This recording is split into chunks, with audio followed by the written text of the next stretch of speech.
When I look at Africa, many questions come to mind.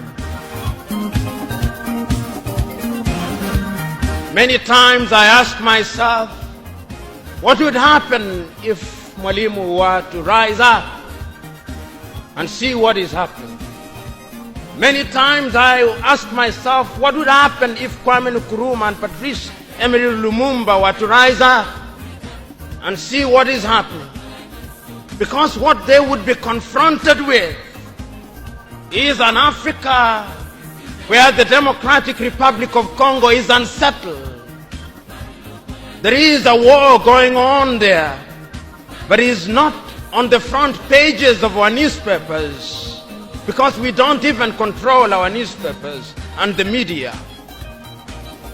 As I speak to you, the Central African Republic is at war, but we talk of it only mutedly. As I speak to you now, in South Sudan, the youngest nation in Africa, the Nuer have risen against the Dinka. As I speak to you now, Eritrea is unsettled. As I speak to you now, there is an ease in Egypt as there is an ease in Libya. In Niger, it is no better. In Senegal, in the Casamance, it is no better. In Somalia, it is no better. Africa is at war with herself. This is what they would be confronted with. They would be confronted with an Africa which statisticians and romantic economists say is growing, but which in truth is stagnated. That is the Africa that they would be confronted with. They would be confronted with an African which, as Professor Mlama intimated in our presentation here, is an African which is suffering from schizophrenia. He does not know herself. They would be confronted with an African whose young men and women have no interest and low love for their continent. They would be confronted with an Africa where young men and young women are constantly humiliated at the embassies of European countries and at the United States of America as they seek the almighty green card. They would be confronted with an Africa where young men and women from Niger, Nigeria, Senegal, Mali, and Mauritania drown in the Mediterranean as they seek to be enslaved in Europe. This time round, Africans are not wailing and kicking as they are being taken away to be enslaved.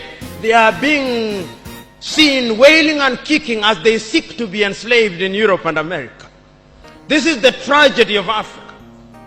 They'll be confronted with an African where people have lost their self-pride.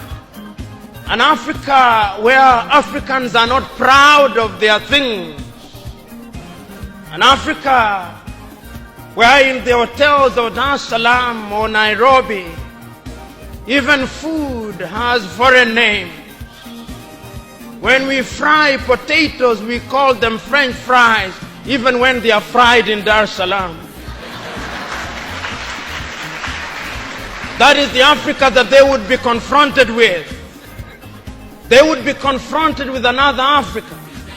An Africa which does not tell her story. An Africa whose story is told by Europe and America, the CNN, Radio Deutsche Welle, Radio France. That is the Africa they would be confronted with. They would be confronted with the young men and women who have no pride in Africa. When they want to enjoy themselves, they sing the praises of football teams from Europe and America. It is Manchester United. It is Arsenal. It is Real Madrid and Barcelona, not Yanga, not Mufulira Wanderers, not Gor Mahia, not FC Leopards. No. That is the Africa that they would be confronted with. They would be confronted with an Africa which does not enjoy its theater and drama. That Africa celebrates Leonardo DiCaprio. It celebrates Angelina Jolie and Brad Pitt. The Africa does not celebrate Genevieve Naji of Nigeria, or Rita Dominic, or Lou Jacobs of Nigeria. It does not celebrate Bongowood or Nollywood or Riverwood. It celebrates Hollywood. That is the Africa with which they would be confronted. They would be confronted with African women whose greatest source of joy is cheap grade B Mexican soap opera, La Patrona, La Mujer de mi Vida, The Rich Also Cry. Why must we remind ourselves of these realities? Because throughout the ages, the battle has always been the battle of the mind. And if your mind is conquered, then you are going nowhere.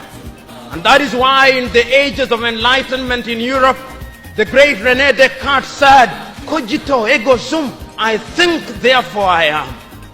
And therefore, if Africans are to begin to make a contribution in their affairs, Africans must begin to think. But the question is, are we thinking? We have universities in their numbers. Tanzania has universities including Dar es Salaam. Nairobi has universities, as indeed Kampala, as indeed South Africa, Johannesburg. We have all these universities. We have engineers.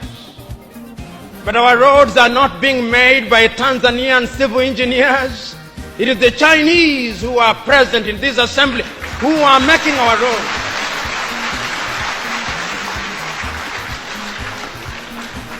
So we have engineers who cannot even make roads. We have doctors whom we have trained. But when we are sick, particularly if we are of the political class, depending on who colonized you, if you are colonized by the United Kingdom, you rush to London. If you are colonized by the French, you rush to Paris. If you are colonized by the Portuguese, you rush to Lisbon. And if you are colonized by the Spaniards, you rush to Madrid, Spain. And recently, because the Asians are beginning to get their act together, we run to India. And very lately, because the Arabs are also beginning to get their act together, we run to Dubai. Notwithstanding that we have the Kenyatta hostels of this country, the Muhimbilis of Tanzania, the Chris Hani Baragwanaths of South Africa, and the Mama Yemos of Kinshasa in Zaire or the Democratic Republic of Congo, but we have no faith in our doctors. In the area of education, we also don't have faith. Our political class introduced something that they call free education, but it's free indeed, free of knowledge.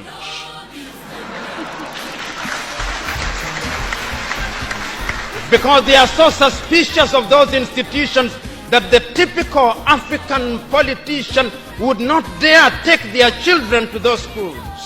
Their children will be educated in the British system, in the American system, so that when they graduate, they go to the United Kingdom, to the United States. Not that there is anything wrong with those institutions, but the agenda is wrong because our leaders long lost the script and ought to be described for who they are, our misleaders.